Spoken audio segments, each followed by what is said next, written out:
नमस्कार मित्रांनो, मी स्वाती तोरसेकर एशा पृथ्वीमध्ये तुमचं स्वागत करते.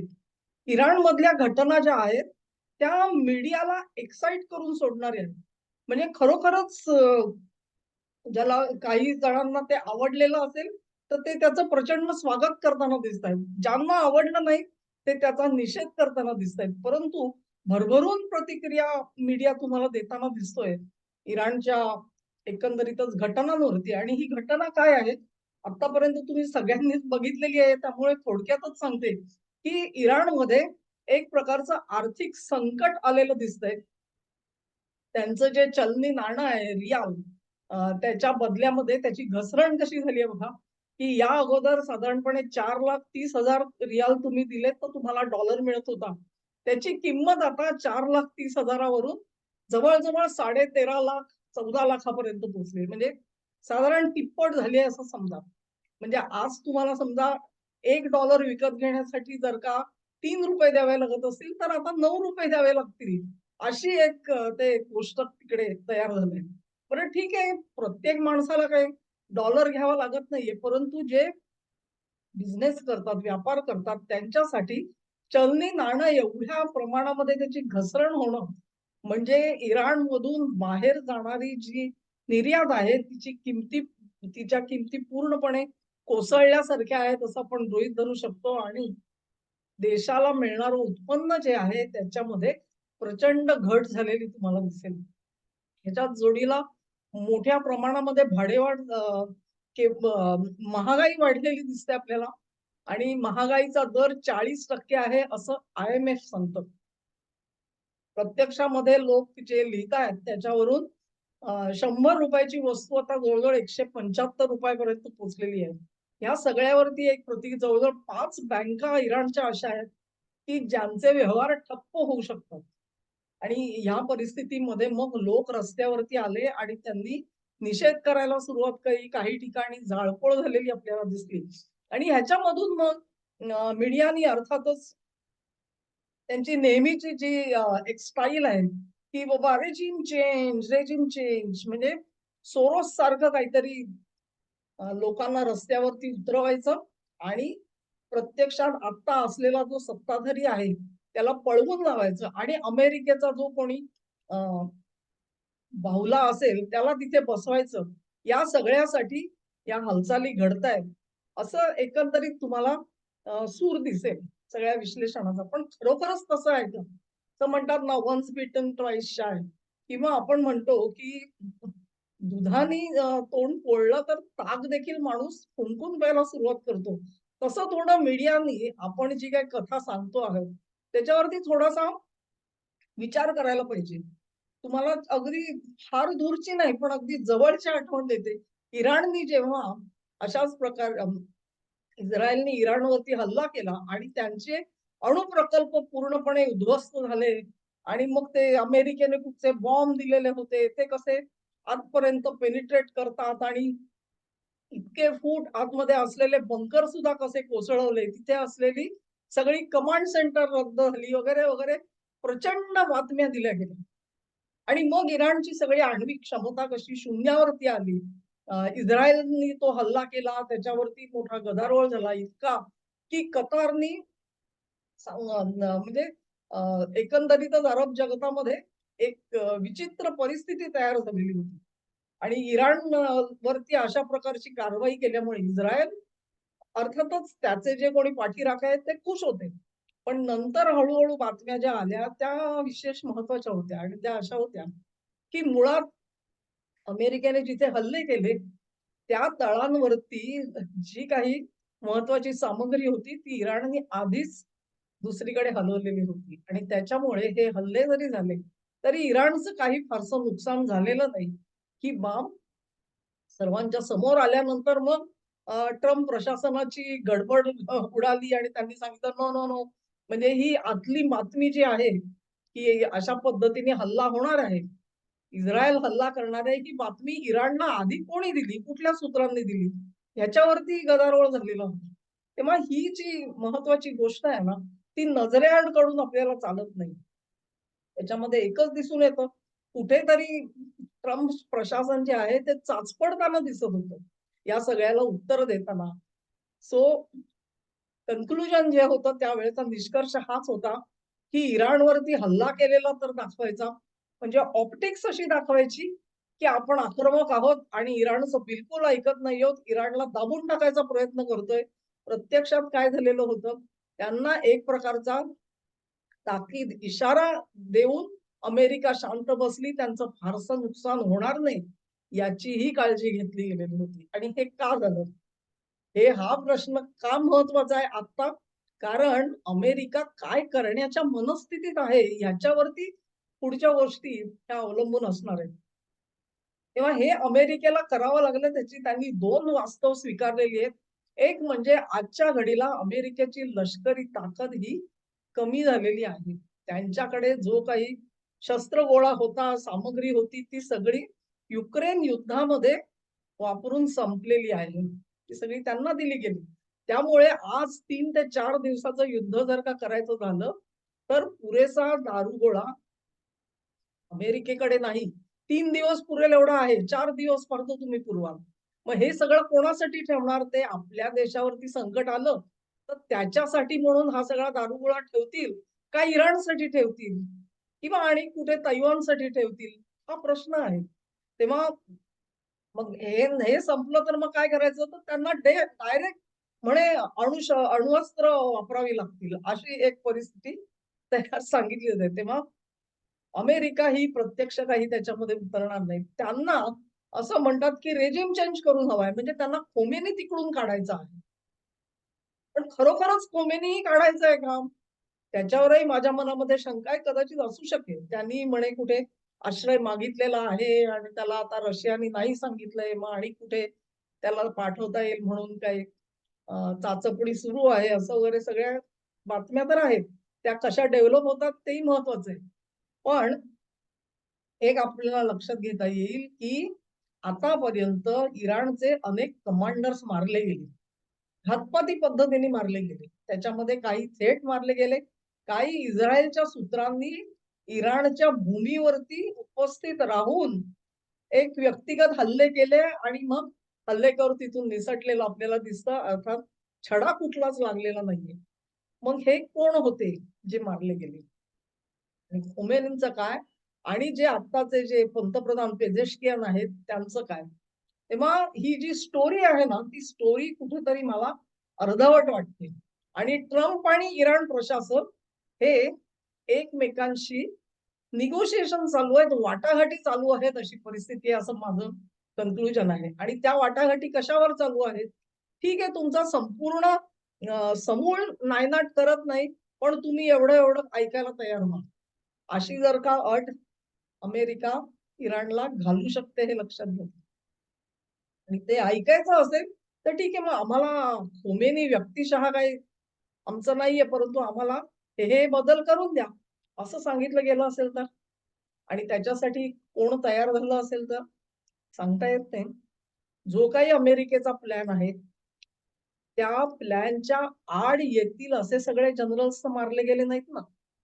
म्हणजे जर का अमेरिकेच्या त्या अटी मान्य करायचं म्हटलं, तर ज्यांनी आक्षेप घेतला असता आणि ज्यांनी खोमेनीच्याही सत्तेला आव्हान दिलं असतं, सत्ता हाती घेण्याचा प्रयत्न केला असता, त्या सगळ्यांना तर संपवून टाकलेलं नाहीये ना आणि त्यानंतर आता ही पावलं उचलली जातायत. ज्या पद्धतीत लोक बाहेर आलेले आहेत, 1 आणि 2 शहरात नाही, जवळ-जवळ 60 शहरांमध्ये इराणच्या लोक बाहेर आलेले आहेत. इराण हा एवढा मोठा देश आहे, की अशा पद्धतीने निदर्शनं करून आणि वगैरे तिकडची सत्ता संपवणं हे मुश्किल आहे. तिथे त्या भूमीवरती बाहेरचं सैन्य येऊन एक साध्या गाझामध्ये इस्रायल काही करू शकली नाही. ते इराणमध्ये घुसू शकतील का? विचार करा तुम्ही. डिसिप्लिन्ड आर्मी जरी असली तरी देखील इराणचं सुद्धा ते काय म्हणतात ना, बालबाका नाही कर सकते अशी परिस्थिती आहे. तेव्हा इराण हा इतक्या लवकर कोसळेल ह्याच्यावरही माझा फारसा विश्वास नाहीये. मग नेमकं झालेलं काय आहे लक्षात घ्या. एक जी बातमी आहे ना, त्या बातमीकडे सगळ्यांचं दुर्लक्ष झालेलं आहे आणि ती बातमी अतिशय महत्वाची असं मला वाटतं आणि त्या बातमीचं सार जे आहे ते आपण बघितलं पाहिजे. त्याच्यात त्यांनी असं म्हटलेलं आहे, की इराणची जी सेंट्रल बँक आहे, म्हणजे जशी आपल्याकडे रिझर्व्ह बँक म्हणतो आपण, तशी त्यांची जी केंद्रीय बँक आहे त्याचे गव्हर्नर मोहम्मद रझा फर्जीन यांनी राजीनामा दिलेला आहे 29 डिसेंबरला. म्हणजे या बातम्या यायला लागल्या त्याच्या काही दिवस आधीच मोहम्मद साहेब हे राजीनामा देऊन बाहेर झालेले आहेत. त्यानंतर मग करन्सी कोलॅप्सला सुरुवात झाली. चलनी नाणं जे आहे त्याचं 4,30,000वरून ते 13 लाख 13.5 लाखापर्यंत जाऊन पोहोचलंय आता असं म्हणतात. त्यांच्या ऐवजी कोणाची नेमणूक झालेली आहे तर अब्दुल नासेर हिम्मती यांची नेमणूक झालेली आहे आणि त्यांना असा टास्क दिला गेलेला आहे की तुम्ही जे इन्फ्लेशन झालेलं आहे म्हणजे महागाई वाढलेली आहे तिच्यावर नियंत्रण आणा आणि आर्थिक सुधारणा ज्या घडवून आणायच्या आहेत त्याचा प्लॅन बनवा आणि तो इम्प्लिमेंट करा. हे जे टास्क दिलं गेलेलं आहे नव्या गव्हर्नरला म्हणजे आपल्याकडचा जसा रिझर्व्ह बँकेचा गव्हर्नर असतो तसा नवा गव्हर्नर हिम्मती तिथे आलेले आहेत. तर हा बदल महत्वाचा आहे. तुम्ही कुठे अशा पद्धतीचा बदल त्यांच्या राजकारणामध्ये झाल्याचं ऐकलं का की बाबा पंतप्रधान बदलला, अध्यक्ष बदलला आणि कोण त्यांची संसद आहे त्यातला महत्वाचा माणूस बदलला गेला, सैन्याधिकारी बदलला गेला. कारण या सगळ्यामध्ये अमेरिकेला रस नाही असं दिसून येत आहे. अमेरिकेला रस कशामध्ये आहे? अर्थकारणामध्ये आहे. आणि त्या अर्थकारणामध्ये इराणची अर्थव्यवस्था अमेरिकेला हवी तशी वाकवून देणारा माणूस त्यांना तिथे जागेवर पाहिजे आहे. बाकी राजकीय ह्याच्याशी त्यांचा काही संबंध नाही. As long as political leadership is amenable to the financial steps to be taken as are convenient to USA, त्यांना जो कुठचा पॉलिटिकल लिडरशिप आहे तिच्याशी त्यांचं काहीही वावडं नाहीये. आम्ही सांगू तशा आर्थिक उपाययोजना राबवणारा माणूस तिथे नेमा, त्याच्याकडून आम्ही काम करून ही जर का तडजोड असेल तर आत्ताचं सगळं जे चित्र रंगवलेलं जात आहे की काय तो खोमेनी पळून जाणार, पेजेशकियन पळून जाणार, त्यांना कुठला देश हे देणार, लोकांची निदर्शनं वाढत जातील, ती हिंसक होतील, जाळपोळ होईल. म्हणजे जे काही नेपाळमध्ये झालं, बांगलादेशात झालं तेच इराणमध्ये होणार आहे असं आजचे विश्लेषक गृहीत धरतायत. परंतु हे जे गृहीतक आहे ते अतिशय लिमिटेड आहे. त्याचा जो ऍप्लिकेशन आहे ते त्यांना जे वाटतंय ते सगळं अंमलबजावणी करणं इतकं सोपं नाहीये. आणि अमेरिकेला सुद्धा ते माहिती आहे आणि म्हणून त्यांनी सध्याचं त्यांचं जे उद्दिष्ट आहे ते केवळ अर्थकारणावरती सीमित ठेवलेलं आहे. हे अर्थात माझं कन्क्लुजन आहे. त्याच्यामध्ये जर का काही बदल करायचा असेल तर जसा पुरावे पुढे समोर येतील त्याच्यानंतर आपल्याला बोलता येईल. आजच्या घडीला तरी ही अवस्था दिसते आहे. म्हणजे नेमकं काय होतं आहे हा प्रश्न तुम्ही परत मला विचाराल तर एक लक्षात घ्या, संपूर्ण अमेरिकेमध्ये सुद्धा हीच परिस्थिती आहे. आजपर्यंत अमेरिकेचं सगळं जे राजकारण होतं आणि परराष्ट्र कारण जे होतं त्याच्यावरती त्यांच्या शस्त्रास्त्र लॉबीचा वर्चस्व होतं. म्हणजे शस्त्रास्त्र लॉबी सांगेल त्यानुसार परराष्ट्र धोरण वाकवलं जात होतं. पण आज चित्र वेगळं आहे असं तुम्हाला दिसेल. युरोपामध्ये युरोपियन देशांना युद्ध हवंय, शस्त्रास्त्र लॉबीला युद्ध हवंय, पण ट्रम्प नाही सांगतायत. मध्य पूर्वेमध्ये सुद्धा त्यांनी एका मागोमाग एक युद्ध थांबवण्याचा प्रयत्न केलेला आहे. म्हणजे जो कोणी थांबवायला तयार नसेल त्याला त्याच्यापेक्षा मोठी जरब दाखवायची आणि त्याला गप्प करायचा. ह्या टेक्निकनी ते चाललेले आहेत. तेव्हा आजच्या घडीला अमेरिकेच्या राजकारणावरती तिथलं जे अर्थकारण करणारे मोठे लोक आहेत ना, ज्याला जसं वेपन्स इंडस्ट्री कॉम्प्लेक्स म्हणतात तसा फायनान्शियल इंडस्ट्री कॉम्प्लेक्स सुद्धा आहे तिकडे. आणि या फायनान्शियल इंडस्ट्री कॉम्प्लेक्स आहे त्यांचा वर्चस्व असं मला अमेरिकेच्या राजकारणावरती दिसून येतो. म्हणून इराणच्या सुद्धा ज्या डेव्हलपमेंट्स आहेत त्या याच चष्म्यातून आपल्याला बघाव्या लागतील. या सगळ्यामधून भारतासाठी काय आहे हा प्रश्न तुमच्या माझ्यासाठी सर्वात मोठा आहे. कारण तिथे इराण तर खूप दूर राहिलं, आमचा आणि त्याचा संबंध काय असं कोणताही भारतीय विचारेल तेव्हा त्याला उत्तर देण्याची गरज आहे.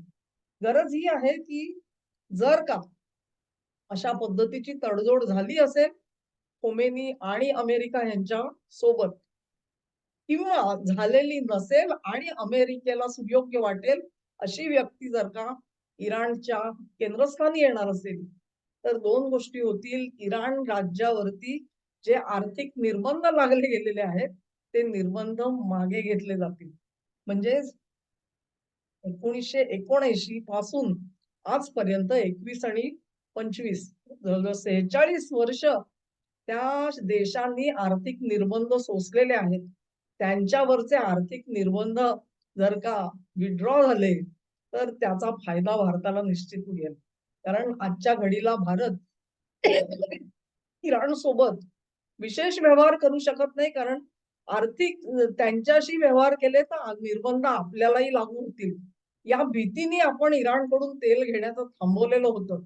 पुन्हा एकदा आपल्याला स्वस्तामध्ये तेल मिळू शकतं त्यांच्याकडून.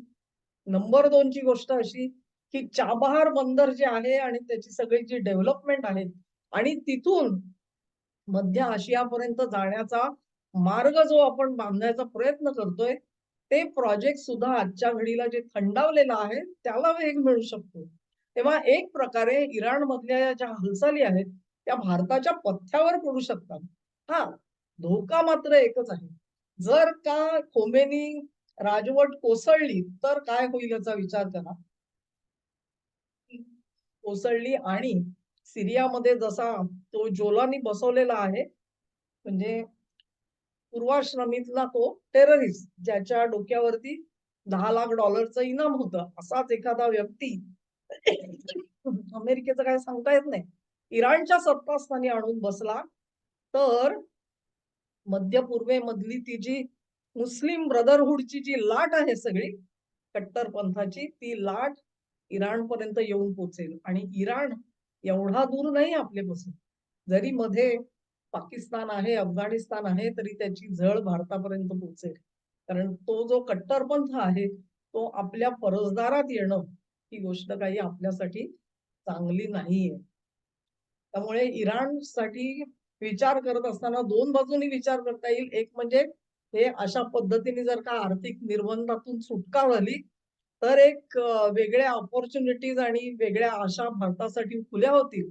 पण त्याचबरोबर तो कट्टरपंथाच्या हातात जाणार नाही, ह्याचीही काळजी घ्यावी लागेल. कारण अमेरिकेला त्याच्यामध्ये काही स्वारस्य नाही. त्यांना जोलानी येवो जावो, त्यांना जेव्हा वाटतं तेव्हा जोलानी ग्रेट असतो. सूट-बूट घालून तो राष्ट्राध्यक्षांशी हस्तांदोलन करतो. दुसऱ्या क्षणी त्याला ते मारण्याचे प्लॅन सुद्धा आखू शकतात, त्याची जर का गरज संपली तर. त्यामुळे अमेरिकेसाठी सगळं सोपं आहे. भारताला आपल्यासाठी काय होईल याचा विचार जरूर करावा लागतो. तेव्हा मीडियामध्ये येणाऱ्या ज्या सगळ्या स्टोरीज आहेत, त्या एकांगी स्टोरीज आहेत. त्याच्यावरती नाही लक्ष तुमचं अर्थकारणावरती राहू द्या. कारण त्या अर्थकारणामधून काहीतरी दिशा मिळते आहे असं दिसतंय. अर्थात आणखी काही दिवसामध्ये चित्र आणखी स्पष्ट होईल आणि तेव्हा आपल्याला ह्याच्यावरती अधिक बोलता येईल. हा व्हिडिओ तुम्हाला आवडला असेल अशी आशा करते. तुम्हाला आवडला असेल तर ही लिंक शेअर करा, व्हिडिओला लाईक करा, चॅनेलला सबस्क्राईब करा आणि तुमचं सहकार्य माझ्यासोबत असंच राहू द्या. नमस्कार.